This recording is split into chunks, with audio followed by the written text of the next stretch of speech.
നമ്മൾ ഈ മലബാർ അല്ലെങ്കിൽ ഈ നോർത്ത് കേരളയിൽ നിന്ന് വന്നത് സെൻട്രൽ കേരള എന്ന് പറഞ്ഞ ഇതിലേക്ക് വരുമ്പോഴത്തേക്കും ഏതാണ്ട് സമാനമായ ഒരു ട്രെൻഡ് കാണാമെന്ന് തോന്നുന്നു. നമ്മൾ തൃശ്ശൂർ ജില്ല എടുക്കാം. തൃശ്ശൂർ ജില്ലയിൽ ഇപ്പോഴും LDFനാണ് മേൽക്കൈ എന്ന് തോന്നുന്നു. പക്ഷേ ഇപ്പോഴത്തെ ഒരു കണക്ക് എങ്ങനെയാണ് സാർ? തൃശ്ശൂർ 13 സീറ്റുകളാണുള്ളത്. ഇപ്പോൾ 2021 12 LDFും ഒരു UDF ആണുള്ളത്. ഇത്തവണ UDFന് ഒരു സീറ്റ് കൂടെ എക്സ്ട്രാ കിട്ടി. 11 LDFും 2 UDFും ഉണ്ടാവുമെന്നാണ് പ്രൊജക്ഷൻ.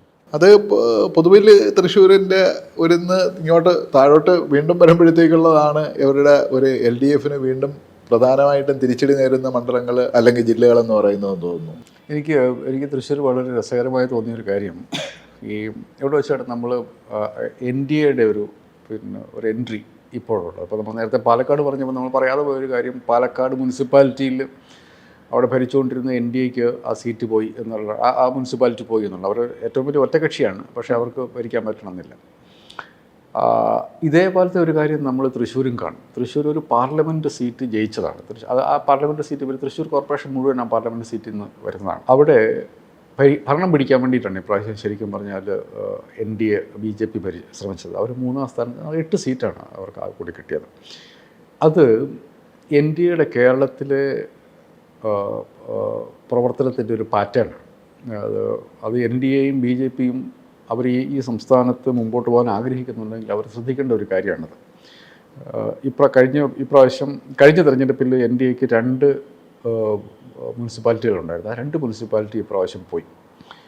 ഇങ്ങനെ മനുഷ്യർ പരീക്ഷണത്തിന് വേണ്ടി വോട്ട് ചെയ്യുന്ന ഒരു മുന്നണിയായിട്ട് NDA മാറുക എന്നുള്ളത് വിചിത്രമായിട്ടുള്ള കാര്യമാണ്. അത് BJPയുടെ ഒരു DNA-യിലുള്ള കാര്യമല്ല. BJPയെ സംബന്ധിച്ചിടത്തോളം 2 സീറ്റിൽ തുടങ്ങിയൊരു പാർട്ടിയാണ്. 84 തെരഞ്ഞെടുപ്പിൽ 2 സീറ്റുകൾ കിട്ടിയ പാർട്ടി. അവർ എവിടെയെങ്കിലും അധികാരത്തിൽ വന്നാൽ അവിടെ ആ പാർട്ടി വളരാനുള്ള അത്രത്തോളം കഠിനാധ്വാനികളായ മനുഷ്യരെ കൺവിൻസ് ചെയ്യുന്ന കാര്യത്തിൽ BJP കൺസോളിഡേറ്റ് ചെയ്യാനായിട്ടുള്ള വളരെ ഏത് തരത്തിലും കൺസോളിഡേറ്റ് ചെയ്യാൻ കപ്പാസിറ്റി ഉള്ള മനുഷ്യരാണ്. അങ്ങനത്തെ രാഷ്ട്രീയമാണ് അവർ സാധാരണഗതിയിൽ പയറ്റുക. ഇപ്പം ഈ തിരുവനന്തപുരത്തെ തെരഞ്ഞെടുപ്പ് വിജയത്തിന് ശേഷം പ്രധാനമന്ത്രി നരേന്ദ്രമോദി BJPയുടെ സംസ്ഥാന അധ്യക്ഷൻ രാജീവ് ചന്ദ്രശേഖർ ടെലിഫോണിൽ വിളിച്ചിട്ട് പറഞ്ഞത് നമ്മൾ വാർത്തകൾ കണ്ടത്, ഞങ്ങൾ 87 അഹമ്മദാബാദ് നഗരസഭയിലെ ജയമാണ് ഞങ്ങൾ തുടങ്ങുന്നത് എന്നുള്ളത്. കാരണം 80 പാർട്ടി ഉണ്ടായി. വിജയങ്ങളൊന്നും ഒരിടത്തും കിട്ടാണ്ട് ഇരിക്കുമ്പോഴാണ് 87 ഒരു ഒറ്റ നഗരസഭ കിട്ടുന്നത്. അവിടെ നിന്നാണ് നമ്മൾ തുടങ്ങിയതെന്നുള്ളത്. അങ്ങനെ നഗരസഭകൾ കിട്ടിയെടുത്ത് വെച്ച് ഇപ്പോൾ കഴിഞ്ഞ പ്രാവശ്യം പാലക്കാട് കിട്ടി, പ്രാവശ്യം പാലക്കാടും അതിൻ്റെ ചുറ്റൂരോ ഏതെങ്കിലും ഒരെണ്ണം കൂടെ കിട്ടുകയല്ല ചെയ്തത്. പന്തളത്ത് കിട്ടിയത് പന്തളത്തിന് ചുറ്റുമുള്ള മാവേലിക്കരയോ അല്ലെങ്കിൽ അടൂരോ കിട്ടുകയല്ല ചെയ്തത്. പകരം കയ്യിൽ ഇരുന്ന് ഇത് പോവുകയാണ്. കോട്ടയത്താണെങ്കിലും വന്ന് മുത്തോലി പഞ്ചായത്ത് കഴിഞ്ഞ പ്രാവശ്യം അവർ ജയിച്ചതാണ്. മുത്തോലി പഞ്ചായത്ത് ജയിച്ചിട്ട് അടുത്ത ഒരു പഞ്ചായത്ത് കൂടി ജയിക്കുകയല്ല ചെയ്തത്. മുത്തോലി പഞ്ചായത്ത് കയ്യിൽ നിന്ന് പോവുകയാണ് ചെയ്തത്. അവരുടെ മൊത്തത്തിൽ പഞ്ചായത്ത് തെരഞ്ഞെടുപ്പിൽ അവർക്ക് 12, 13, 20 ഇരട്ടിയിലേക്ക് വന്നിട്ടുണ്ട്. അത് ഒരു പാർട്ടി എന്ന നിലയ്ക്ക് അവരെ സംബന്ധിച്ച അഭിമാനകരമായ കാര്യമാണ്. പക്ഷേ ഒരു ഭരണത്തിലേറണം എന്ന് വിചാരിക്കുന്നത്, 2031 36 ഭരണത്തിൽ വരണം എന്ന് വിചാരിക്കുന്ന ഒരു പാർട്ടിയെ സംബന്ധിച്ചിടത്തോളം ഗ്രോത്തിൻ്റെ പാറ്റേൺ മുമ്പോട്ടല്ല പോകുന്നത്. അതാണ് NDA നേതൃത്വം പരിഗണിക്കേണ്ട ഒരു കാര്യം. എങ്ങനെയാണ് സുരേഷ് ഗോപിക്ക് കിട്ടിക്കൊണ്ടിരുന്ന വോട്ടുകൾ കോർപ്പറേഷനിലേക്ക് വരുമ്പോൾ കിട്ടാതെ പോകുന്നത്? ഓഫ്കോഴ്സ് അദ്ദേഹത്തിന് ഒരു താരപരിവേഷം ഉണ്ടെന്നുള്ളത് പല എലമെൻസും ഉണ്ടാവും. പക്ഷേ പാർട്ടിക്ക് മൊത്തത്തിൽ അത് ഗുണം ചെയ്തിട്ടില്ല. അല്ലെങ്കിൽ ആ ഉണ്ടായ ഗുണം നിലനിർത്തി കൊണ്ടുപോകാൻ NDAക്ക് ഈ ഒരു പാറ്റേൺ നമ്മൾ കാണേണ്ടതുണ്ട്. അത് കഴിഞ്ഞിട്ടുണ്ടെങ്കിൽ ബാക്കിയുള്ളത് ഈ തൃശ്ശൂർ കഴിഞ്ഞ 2-3 തെരഞ്ഞെടുപ്പുകളായിട്ട് LDFൻ്റെ ഒരു സ്ട്രോങ് ഹോൾഡായിട്ട് മാറിക്കൊണ്ടിരിക്കുന്നുണ്ട്. ആ പാറ്റേൺ അവിടെയും ഈ പ്രാവശ്യവും അവർക്കത് നിലനിർത്താൻ കഴിഞ്ഞു എന്നുള്ളതാണ് ഞാൻ കാണുന്നത്. സുരേഷ് ഗോപിക്ക് വോട്ട് ചെയ്യാൻ സാധ്യതയുണ്ടായിരുന്നു. കുറേ മനുഷ്യർ തിരിച്ചു പോയി പ്രാവശ്യം കോൺഗ്രസിന് വോട്ട് ചെയ്തിട്ടുണ്ട്. ഇതാണ് ഞാൻ കാണുന്ന ഒരു കാര്യം. കേരളത്തിലെ ക്രിസ്ത്യൻ സമുദായത്തിൽപ്പെട്ട ആളുകൾ BJPയിലേക്ക് പോകാനൊരു ടെൻഡൻസി കാണിച്ച മനുഷ്യരിൽ ചിലരെങ്കിലും തിരിച്ച് അവരുടെ പഴയ പോലെ വളരെ കംഫർട്ടബിളായിട്ടുള്ള കുഞ്ഞാടുകളായി മാറുകയും അവർ കൈപ്പത്തിക്ക് പോയി വോട്ട് ചെയ്യുകയും ചെയ്യുന്നുണ്ട്. അതൊരു ട്രെൻഡായിട്ട് അക്രോസ് കേരള ഞാൻ കാണുന്നുണ്ട്. അതൊഴിച്ചു നിർത്തിയാൽ കമ്മ്യൂണിസ്റ്റ് പാർട്ടിയെ സംബന്ധിച്ചിടത്തോളം അവർ മുന്നോട്ട് വെക്കുന്ന നിലപാടുകൾ വിശ്വസിക്കുന്ന മനുഷ്യർ കൂടുതലുള്ള ഒരു സ്ഥലത്ത് പാർട്ടി അവിശ്വസിക്കേണ്ടതില്ല എന്ന് അവർ തീരുമാനിച്ചു കഴിഞ്ഞാൽ ഇപ്പോഴും LDFനും അവരുടെ അടിസ്ഥാന വോട്ടുകൾ ബാക്കിയുണ്ട് എന്നുള്ളത് നമ്മൾ കണ്ണൂർ കണ്ടു, പാലക്കാട് കണ്ടു, തൃശ്ശൂരും അതിൻ്റെ തന്നെ ഒരു എക്സാമ്പിളാണെന്നാണ് എനിക്ക് തോന്നുന്നത്. നമ്മൾ എറണാകുളത്തേക്ക് വന്നാലോ, UDFന് ഒരു പക്ഷേ ഏറ്റവും അധികം സ്വാധീനമുള്ളതും കെട്ടുറപ്പുള്ളതുമായിട്ടുള്ളൊരു ജില്ലയാണ് എറണാകുളം. എറണാകുളത്ത് 14 മണ്ഡലങ്ങളാണുള്ളത്. അതിൽ നിലവിൽ 2021 5 LDFും 9 UDFും ആണ്. പ്രൊജക്ഷൻ പ്രകാരം 14 യു ഡി എഫിന് കിട്ടുന്നുള്ളതാണ് ഇപ്പോഴത്തെ ഉള്ളതല്ല 14 സീറ്റും നിയമസഭാ സീറ്റുകളും. കേരളത്തിൽ മതന്യൂനപക്ഷങ്ങൾ ബാലൻസ്ഡ് ആയിട്ട് നമ്മൾ കണക്കാക്കുകയാണെങ്കിൽ ക്രിസ്ത്യൻ മുസ്ലിം ജനവിഭാഗങ്ങൾ വലിയ തോതിലുള്ള ഒരു ജില്ലയാണ്. അപ്പോൾ അവർക്ക് ഈ CPM നേതൃത്വത്തോടുള്ള CPM-നോടുള്ള ഇടതുപക്ഷത്തോടുള്ള അവിശ്വാസം ഇതിൻ്റെ അകത്ത് പതിവ് പോലെ കണ്ടു. പുതിയതായിട്ടൊരു വോട്ട്, അതായത് സെക്കുലർ പൊളിറ്റിക്സിലേക്ക് പുതുതായിട്ടൊരു വോട്ട് അട്രാക്ട് ചെയ്യാൻ LDF-ന് കഴിഞ്ഞിട്ടുമില്ല, കയ്യിലിരുന്ന് പോവുകയും ചെയ്തു. അതിൽ ഒരു മനോരമയുടെ ഒരു കണക്ക് പ്രകാരം അതായത് ജില്ലാ പഞ്ചായത്തുകളും മുനിസിപ്പാലിറ്റികളും കോർപ്പറേഷനുകളുടെയും വോട്ട് എടുക്കുമ്പോഴത്തേക്ക് 47.86 48% വോട്ട് UDF-നും 40% വോട്ട് LDF-നും. ഇതിൻ്റെ ഏറ്റവും സിഗ്നിഫിക്കൻ്റ് ആയ സാധനം ഒരുപക്ഷെ NDAക്ക് ഏറ്റവും കുറവ് വോട്ട് പെർസെൻറ്റേജ് ഉള്ള ഒരു ജില്ലയാണ്. 6% വോട്ട് മാത്രമാണ് NDAക്ക് ഈ ജില്ലയിലുള്ളത്. അപ്പോൾ ആ നിലയിൽ ശരിക്കുള്ളൊരു straight political fight between UDF and LDF നടക്കുന്ന ഒരു ജില്ലയാണ് ഇത്. അതല്ലാതെ സംഭവിക്കണമായിരുന്നെങ്കിൽ ക്രിസ്ത്യൻ ന്യൂനപക്ഷത്തിൻ്റെ വോട്ട് കിട്ടണം. നമ്മൾ അക്രോസ് കേരള കാണുന്നത് ക്രിസ്ത്യൻ ന്യൂനപക്ഷം കഴിഞ്ഞ ലോക്സഭാ തെരഞ്ഞെടുപ്പിൽ BJP-യോട് കാണിച്ച ഒരു താല്പര്യം ഇപ്പോൾ കാണുന്നില്ല എന്ന് പറയുന്നത്. ആ വോട്ടുകളൊക്കെ വളരെ കംഫർട്ടബിളായിട്ട് കോൺഗ്രസിലേക്ക് തിരിച്ചുപോയി. ഇവിടെ നമ്മൾ കാണേണ്ടത് LDF-ന് എറണാകുളത്ത് 40 എന്നുള്ളത് സിഗ്നിഫിക്കൻറ്റ് നമ്പർ ഓഫ് വോട്ടായിരിക്കും. തെരഞ്ഞെടുപ്പ് ജയിച്ചില്ല എന്നുള്ളത് വസ്തുത അവിടെ ഇരിക്കുമ്പോഴും 40% വോട്ട് എറണാകുളത്തുണ്ട് എങ്കിൽ അത് LDF-ന്റെ അടിസ്ഥാന വോട്ടുകളിൽ വലിയ ഭംഗം വന്നിട്ടില്ല, വലിയൊരു നഷ്ടം വന്നിട്ടില്ല എന്നുള്ളത് തന്നെയാണ് അത് തെളിയിക്കുന്നതെന്നാണ് എനിക്ക് തോന്നുന്നത്. ഇവിടുന്ന് അങ്ങോട്ട് 3-4% വോട്ടിൻ്റെ വ്യത്യാസം എന്നുള്ളത് പാടാണ്. ഒരു പ്രശ്നമുള്ളത് NDA-യിലേക്ക് പോയ വോട്ടുകൾ വളരെ ഭദ്രമായിട്ട് തിരിച്ചു വന്നു എന്നുള്ളത് UDF-നും ആത്മവിശ്വാസത്തോടെ ഇരിക്കാനുള്ള കാരണമാണ്. കാരണം വീണ്ടും അത് അവിടെ നിന്ന് ഇളകുക എന്നുള്ളത് അത്ര എളുപ്പമായിരിക്കില്ല.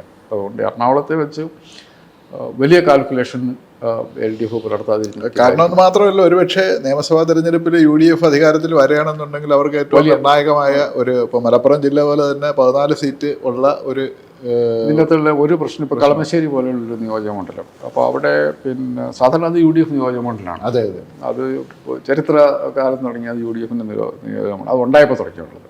അവിടെയാണ് 10,000-ലധികം വോട്ടിൻ്റെ ഭൂരിപക്ഷത്തിന് കഴിഞ്ഞ പ്രാവശ്യം രാജീവ് ജയിച്ചത്. അത് രാജീവിന് കിട്ടിയ വോട്ട് കൂടി അതിനകത്തുണ്ടായിരുന്നു. രാജീവ് എന്ന് പറയുന്ന നാട്ടിൽ അവിടെ തന്നെയൊക്കെ ജീവിക്കുന്ന, അവിടെ രാഷ്ട്രീയ പ്രവർത്തനം എത്രയോ കാലമായിട്ട് നടത്തിക്കൊണ്ടിരിക്കുന്ന ഒരു മനുഷ്യന് കിട്ടിയ ഇതുകൂടി ഉണ്ടായിരുന്നു. അപ്പം ഇതുപോലത്തെ ഇൻഡിവിജ്വൽ കോൺസ്റ്റിറ്റ്യുവൻസീസ് അവിടെ എവിടെയൊക്കെ ഉണ്ടാവും.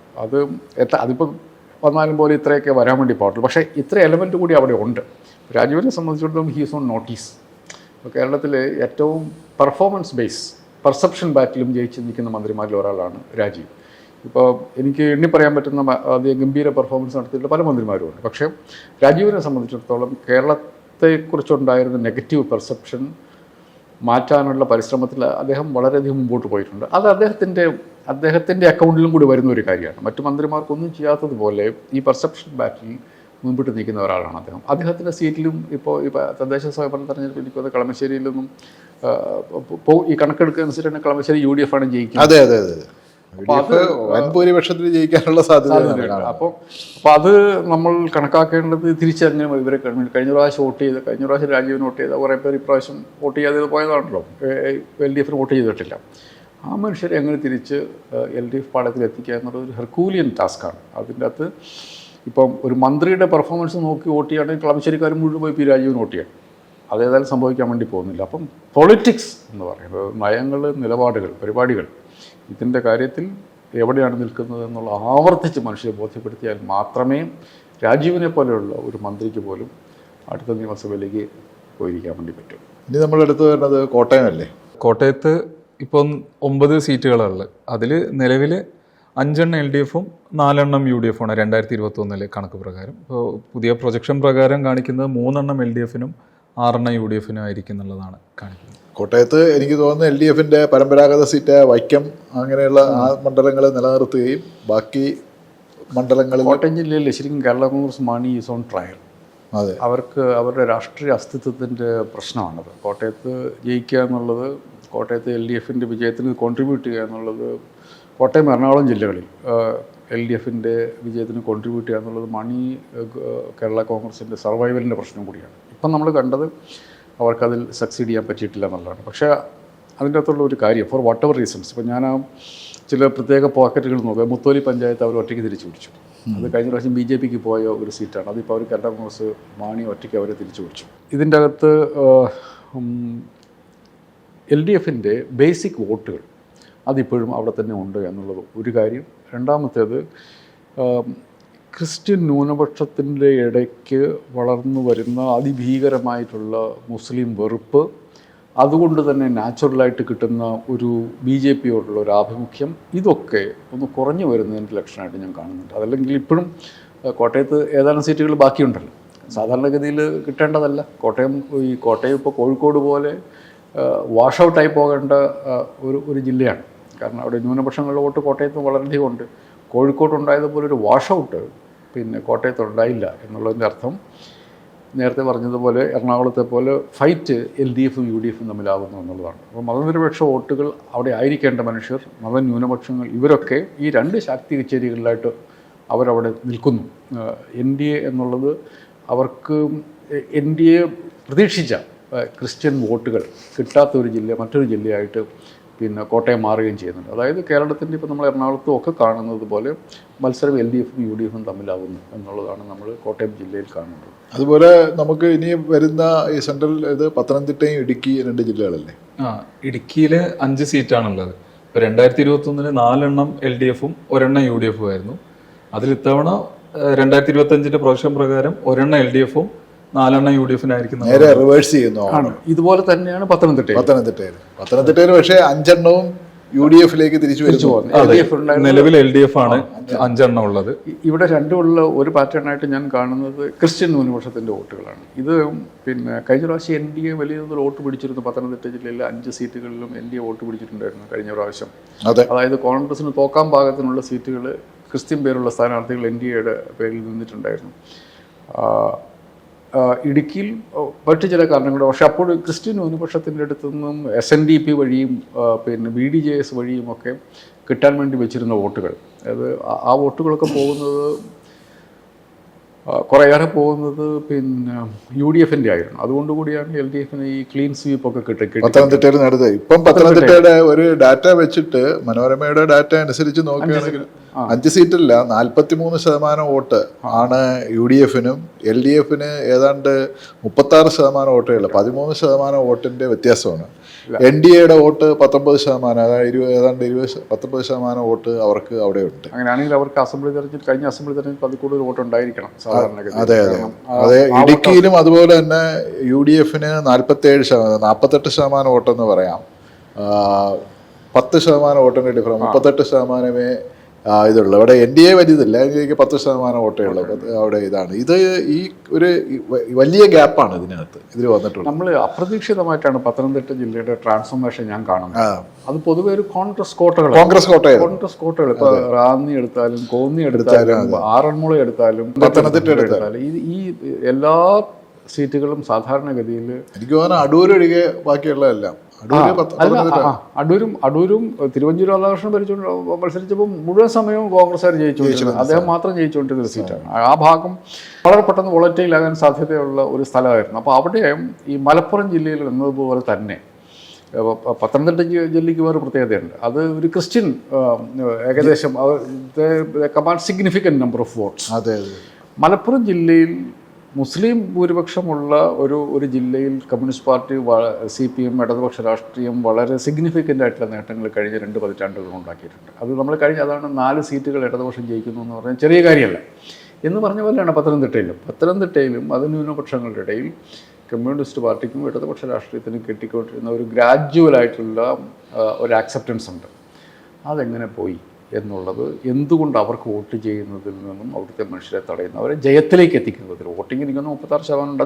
അത് വലിയ കുറവ് വന്നിട്ടുണ്ടായിരിക്കും. അസംബ്ലി തെരഞ്ഞെടുപ്പിനെ സംബന്ധിച്ച് നോക്കുമ്പോൾ അതിൻ്റെ അകത്തൊരു കുറവ് വന്നിട്ടുണ്ട്. എന്തുകൊണ്ടത് സംഭവിച്ചു എന്നുള്ള കാര്യം ഇടതുപക്ഷകൾ, കാരണം ഇതിൻ്റെ ഒരു NDAക്ക് പ്രതീക്ഷിക്കാത്തൊരു നേട്ടം നമ്മളവിടെ കാണുന്നില്ല. അതായത് NDA ആണ് കേരളത്തിൻ്റെ ഭാവി എന്ന് ചിന്തിക്കുന്ന മനുഷ്യരുണ്ട് എങ്കിൽ ഇപ്പോഴത്തെ അവസ്ഥയിൽ മുന്നോക്ക ഹിന്ദുക്കളും മുന്നോക്ക ക്രിസ്ത്യാനികളും ഏറ്റവും കൂടുതലുള്ള ഒരു ജില്ലയാണ് പത്തനംതിട്ട. അവിടെ അവർ അത്രയധികം മുമ്പോട്ട് പോയിട്ടില്ല. കോൺഗ്രസ് ആണ് അവരുടെ പ്രൈമറി ചോയ്സ് എന്ന് പറഞ്ഞിട്ടുണ്ടെങ്കിൽ നമ്മുടെ രാഷ്ട്രീയത്തിൻ്റെ പ്രാഥമികമായിട്ടുള്ള ഓപ്ഷനുകൾ, മലയാളിയുടെ പ്രാഥമിക രാഷ്ട്രീയ ഓപ്ഷനുകൾ എന്നുള്ളത് LDFും UDFുമായിട്ട് തന്നെ നിലനിൽക്കുന്നു എന്നുള്ളൊരു കാര്യം. കാരണം ഏറ്റവും കൂടുതൽ മുന്നേറ്റം ഉണ്ടാക്കണമെന്ന് ഞാൻ പ്രതീക്ഷിക്കുന്ന ഒരു ഏരിയ, ഈ അവർക്കവിടെ RSS BJPക്ക് ഉപയോഗിക്കാൻ പറ്റുന്ന കാരണങ്ങൾ ശബരിമലയായിട്ട് കൊണ്ട് കൊടുത്തിട്ടുണ്ട്. പക്ഷെ അപ്പോഴും ആളുകളും ആ ഓപ്ഷന് വേണ്ടി പോകുന്നതിന് പകരം തിരിച്ച് UDFിലേക്ക് പോകുന്നത്. നമ്മൾ ഈ ഒരു പാറ്റേൺ നമുക്ക് മിക്കവാറും സ്ഥലങ്ങളിൽ കാണാൻ വേണ്ടി പറ്റുന്നുണ്ട്.